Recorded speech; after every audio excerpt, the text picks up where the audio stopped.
আল্লাহ ডেকে বলে, গোলাম তোরা যদি ভুল না করতি, তোরা যদি পাপ না করতি, তোরা যদি অন্যায় না করতি, তোদেরকে ধ্বংস করে দিয়ে এমন একটা জাতি আমি এই দুনিয়ার বুকে তৈরি করতাম যারা সকালবেলা ভুল করে দুপুরে মাফ চাইতো, দুপুরে ভুল করে রাত্রে মাফ চাইতো, আজকে ভুল করে আগামীকাল মাফ চাইতো, আর আমি আল্লাহ গুনাহগুলো তাদের সব ক্ষমা করে দিতাম।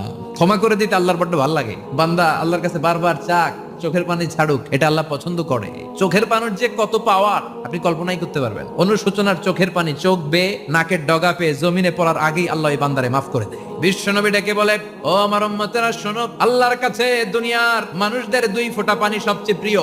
এক হলো জিহাদের ময়দানে রক্তের ফোঁটা, দুই হলো অনুতপ্ত বান্দার চোখের পানির ফোঁটা। কত ভুল আপনি করেছেন, কত অন্যায় আপনি করেছেন, কত পাপ আপনার হয়েছে, কত মিথ্যা আপনি বলেছেন, কয় ওয়াক্ত নামাজ ছেড়েছেন, কয় লাখ টাকা ঘুষ খেয়েছেন, কত যৌতুক আপনি খেয়েছেন, কত মিথ্যা আপনি বলেছেন। আপনার পাপ যত বড় হোক, যত বিশাল হোক, যত বেশি হোক,